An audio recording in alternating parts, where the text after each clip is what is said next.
మీ rams స్టోరీస్లో ఈరోజు బ్రహ్మకమలం పువ్వుల గురించి తెలుసుకుందాం. ఇవి ఈరోజు మా ఇంట్లో విరిశాయి, వాటిని మీకు చూపిస్తున్నాను.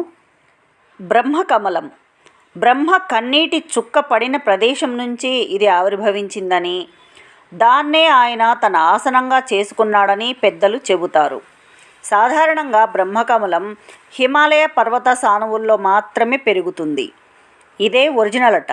కానీ ఇప్పుడు ఎక్కడైనా సరే ఒక చెట్టు ఆకు, ఈ బ్రహ్మకమలం చెట్టు ఆకును మాత్రం నాటితే చాలు పెరుగుతోంది. ఇది ఒరిజినల్ కాదని, మామూలు పువ్వు మాత్రమే అని అంటారు.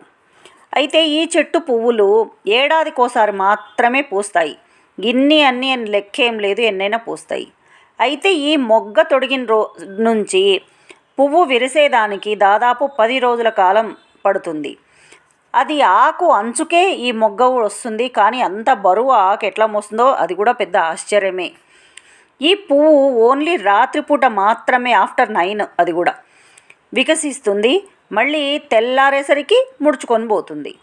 మంచి సువాసన కలిగినటువంటి ఈ పుష్పం మన దోసెలంత పెద్దగా, పెద్ద పెద్ద తెల్లటి పెటల్స్తో చూడముచ్చటగా ఉంటుంది. బ్రహ్మకమలం విరిసిన ఇంట్లో శుభం జరుగుతుందని మన నమ్మకం. అందుకే ఈ పువ్వులు పూస్తే ఆ చెట్టుకు పూజ చేస్తాం. ఈ పువ్వులు శివకేశవులిద్దరికీ అలంకారార్థం వాడతాం కూడా. ఎందుకంటే వాళ్ళిద్దరికీ ఈ బ్రహ్మకమలాలు చాలా ఇష్టమట. ఎంతైనా బ్రహ్మ విష్ణుపుత్రుడే కదా, ఆయనకిన బావ. కాబట్టి ఆయన నుంచి వచ్చినటువంటి ఈ పువ్వులు వాళ్ళిద్దరికీ ఇష్టం అవడంలో పెద్ద ఆశ్చర్యమేం లేదు. ఈ పువ్వులు మా ఇంట్లో కూడా విరిసినాయి. ఆ చిత్రాలు మీకోసం ఆ పువ్వులు నేను చూపిస్తున్నాను, చూడండి. Please like, share and subscribe.